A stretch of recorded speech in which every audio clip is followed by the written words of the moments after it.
Mario is one of the most famous video game franchises ever, and as a result, he's had several games and faced hundreds of bosses. Of course, there are bound to be some that are just laughably easy. 2 years ago, I made a list of the hardest Mario bosses, and it quickly became my most viewed video. Well, it's time for the sequel to that video, my list of the easiest Mario bosses. Now, in order to prevent too much backlash, I'll add some rules. No joke bosses, no tutorial bosses, and no bosses that are only easy if you beat them using a secret method.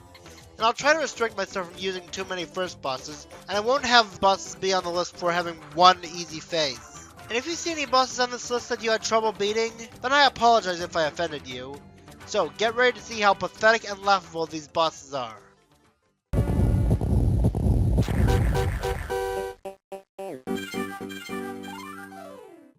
The notoriously easy final boss of Super Mario Sunshine. The fact that you're fighting him in a hot tub seems like a good metaphor for how easy this boss is, especially after braving the dangers of Corona Mountain. This boss dies pretty quickly compared to most final bosses in Mario games. All you have to do is blast into the air and then ground pound these panels to cause damage. The parts of the platform will crumble, sure, but they crumble pretty slowly. The hot tub water can also hurt you, but considering how easy his attacks are to avoid, you likely won't lose too much health in this fight. Speaking of attacks being easy to avoid, the bullet bills are easy to outrun and disarm, and his fire breath doesn't even aim at you. I've caught Bowser stupid a few times in the past few years, but his horrible aim proves it. But he's only at the bottom of the list because the platform is kinda skinny, so you could accidentally fall off if you're not careful, and because there's a glitch that can cause you to fall through the floor during the crumbling bits. But that never happened to me, which isn't really saying much since I've only fought this boss twice. Well, next entry.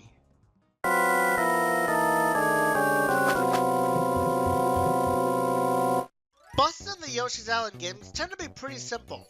Unless there's a bottomless pit around, you're highly unlikely to die, because even if you get hit, you only die if you can't grab back Baby Mario in time, except you have way too much time to do so. The real challenge comes from trying to beat them without getting hit, which is one of the requirements to unlocking the extra levels. So let's take a boss where you can't fall to your death, and where it's easy to avoid being hit. Defeating Priscilla the Peckish is much easier than understanding what the heck a Peckish is.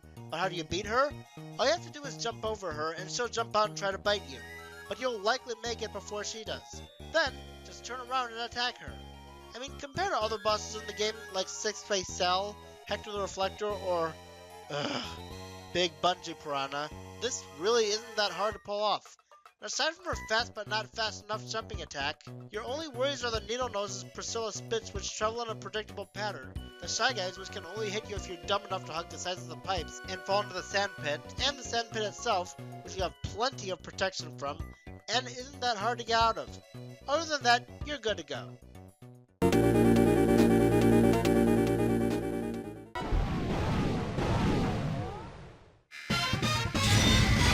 If you've been in the Countdown community since the late 2000s, you'll probably remember seeing this guy on a few easiest bosses lists. And there's a reason for that. Let's see how you damage most bosses in this game. King Caliente, Pola Zelda, Megaleg, lure bullet bills up to its core and make sure it doesn't hit anything. Bowser, get him to ground pound the glass parts so that he burns himself on the lava and then spin him to give damage. Topmaniac, just jump on him and spin him into the wall, which usually only takes one spin to do so. He will attack you by trying to bump you, but he's too slow. His minions are a bigger threat, but they'll more so bounce you around than actually kill you. And since you'll face him a few times in this game, you can get more and more experience with this fight. The only time Topmaniac could really be considered a challenge is if you fight him with the Daredevil Comet in orbit. And even that, I easily beat him on my second try in those times. Looks like we've got ourselves an unimpressive failure of an object. One thing that I like about Mario Kart DS that sets it apart from the other games, even from its superior successors, is the added event mode. It gives you some good challenges and even throws in a few bosses, such as the Big Bully. This game may have gotten bigger between Super Mario 64 and Mario Kart DS, but somehow or another, he actually managed to get even easier. Seriously, do I even need to explain it that much?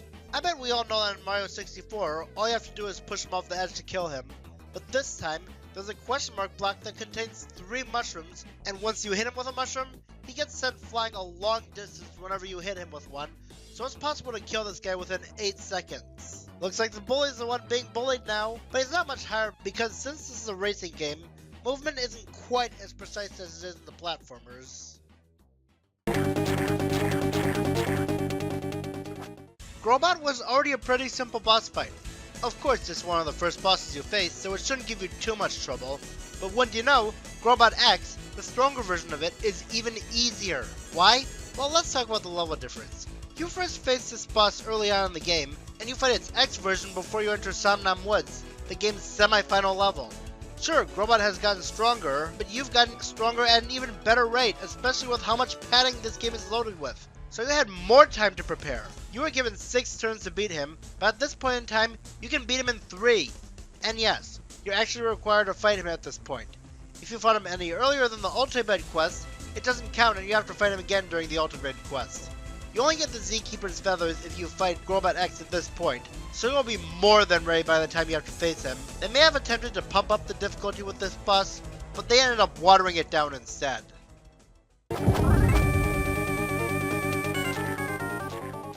Well, looks like we have our second Yoshi's Island boss to make the list. You fight Kamek multiple times throughout this game, and even though it gets tiresome, there are some pretty creative ways of fighting him, with how you use spiked platforms on balloons. But in the first fight with him in Bolt Bucket Booby Trap, all you have to do is just flip over a bucket to hit him. He'll try to knock bombs out of the buckets too, but they'll likely only hit you if you stand directly under them. Even the spells he shoots are very slow and not hard to dodge, and that's assuming he even gets the chance to use them, with how easy it is for him to get hit. Compared to the later fights with him, we can launch you into the ceiling, or shoot his spells around in hard to memorize patterns, or stuff like that. This is pathetic. Wow, for once I finally made it through Yoshi's New Island segment without mentioning... Nope, not going to say it. Phew, that was a close one. Staying on the subject of Yoshi's Island bosses, we have Roger the Potted Ghost. At least with Priscilla, if you somehow did get hit, you had to wait for the timer to hit 0 before you get another chance if you're a completionist. Here on the other hand, there's a hole to the left that you can jump into and kill yourself, and instantly get another chance. But even if you're not a completionist, you'd have to completely lose track of yourself in order to fall into it. To beat Roger, you have to push his pot off the platform. Pretty creative boss design, and it actually makes this boss kind of fun. But don't let that distract you from the fact that, like Itianobin said in his older videos, you beat him by using basic game mechanics. Walking right. And how's he attack? Roger has an easily identifiable attack pattern where he always knocks you back a bit, spits slow falling fire that can easily be avoided if you just step back a few steps, followed by the attack that bounces you away again, out of the way of the flames. And if you do get hit by these flames, you are given 3 yellow eggs before the fight that you can just bounce off the floor and hit him with, giving you more stars. Even the Shy Guys pushing his vase towards you won't pose that much of a threat. They push the vase slowly, and as long as you concentrate, you'll beat Roger in no time. No wonder he became a ghost.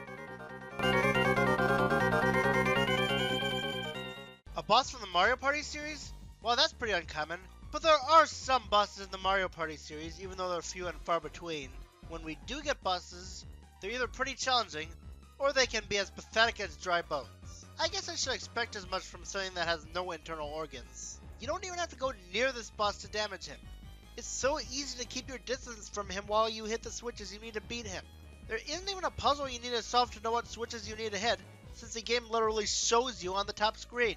Besides, you can't die unless you get hit 5 times, but he only needs to get hit 3 times. And while the bones he throws can be a problem, you won't take a lot of hits before you beat him. I guess that this bonehead should have his name changed to Fragile Bones. Super Paper Mario has a pretty wimpy source of bosses. I can see they were trying to combine the platforming of the original Mario games with the RPG aspects of the Paper Mario games, but they miscalculated the HP of the bosses, so they don't take nearly enough hits to kill in order to actually pose a threat. You can kill them in under a minute. The easiest of them all would have to be Bowser. Why? Well, because at least most of the other bosses in the game have some sort of gimmick that you have to do to them before you wail away at them. You had to wait for the right time to get onto Fractal's back in order to find the right time to hit him. You had to grab and throw stuff at King Crocus and wait for him to reveal his face in order to hit him. Robot's fight was one that plays out like a Galaga stage, so it was easier to calculate how much health he needed. Heck, even Mimi posed more of a threat because there was the invincible phase with her. Bowser, on the other hand, no. And not only does he die really quickly, his attacks are slow and easy to predict. Not to mention, since you have Boomer with you, that can make defeating him even easier. Yeah, this boss is pretty embarrassing.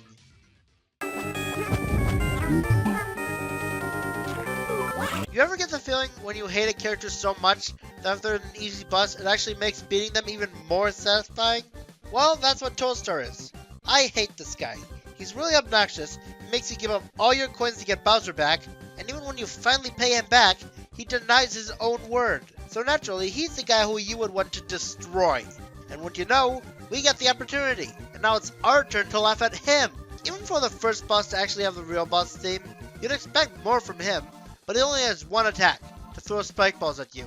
Except he actually blabs out how he's going to attack, making dodging not that hard. He literally tells you how to know who he's going to attack by telling you to watch the hand he throws with. What an idiot.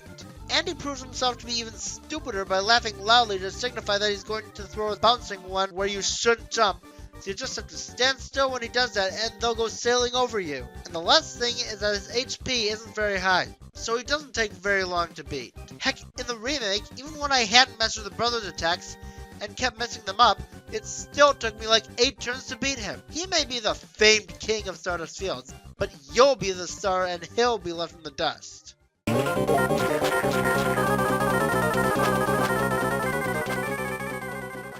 You probably remember the Reznors in Super Mario World. They weren't exactly the hardest bosses around because of their slow fire moves and how easy it is to dispose of them. Sure, the platform will break after a while, but you can just board the fallen Reznors platforms, where not only are you safe, you're in a perfect spot to take out the next one. So what's the logical conclusion? Bring them back and make them even easier.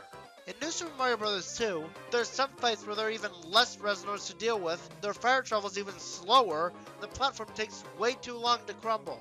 Pretty sad for one of the very few scenarios where a song in this game isn't just recycled from New Super Mario Bros. Wii. I think I might also add that they're on 3 coin blocks, getting you a little closer to extra lives. Though what keeps them from being any higher is the fact that the later fights with them can be pretty annoying with how you have to deal with a lot of them, and how there's less platforms, but the earlier fights definitely earn their spot on here.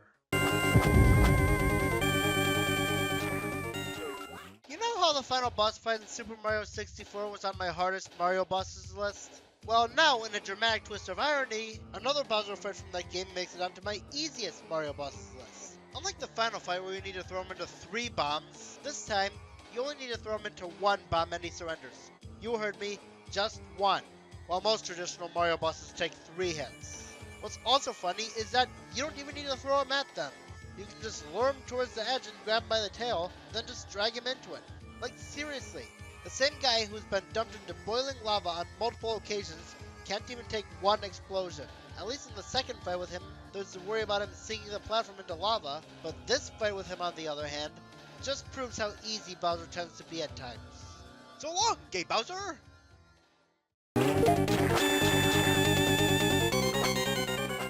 Throughout the list, you've probably been noticing a strange pattern of bosses that only take a few rinses and repeats of simple tactics to kill.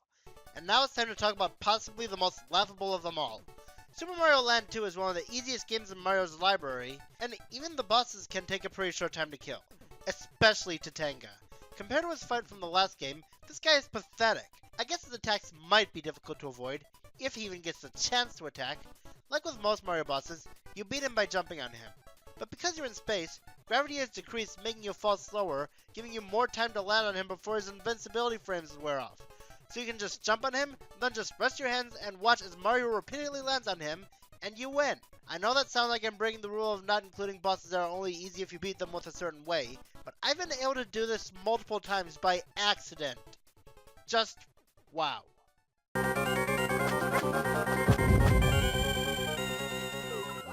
Just like how Bowser took up multiple spots on my hardest Mario bosses list, he also takes up multiple spots on my easiest list.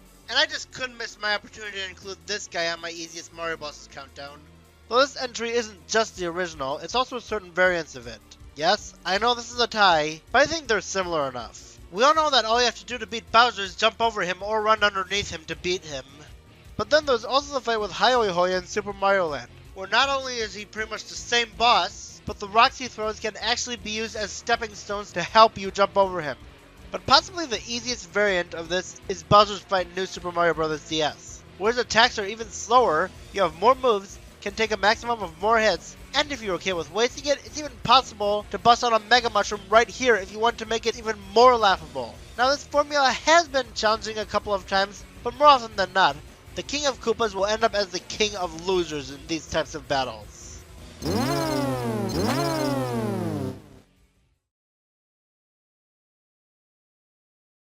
The original Paper Mario has a rather interesting selection of bosses.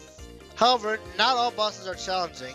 I could have easily put Monstar or the first Junior Troopa fight at the number 1 spot, but Junior Troopa is a tutorial boss, and Monstar is likely a joke boss, and if I included either of them, I'd break my rule. So what is the number 1 entry? None other than Chan. I know this guy is the first boss of the dojo, but he doesn't belong in the dojo at all, and he doesn't deserve to be named after a great fighter, because this guy is just lousy.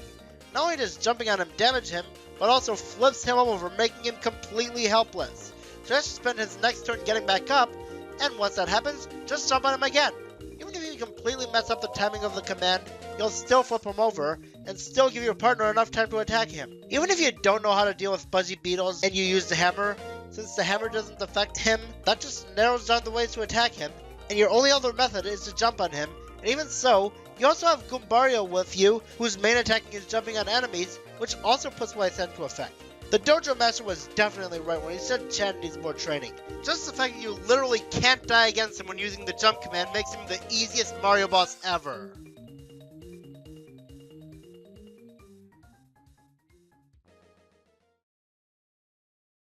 So long, Bowser.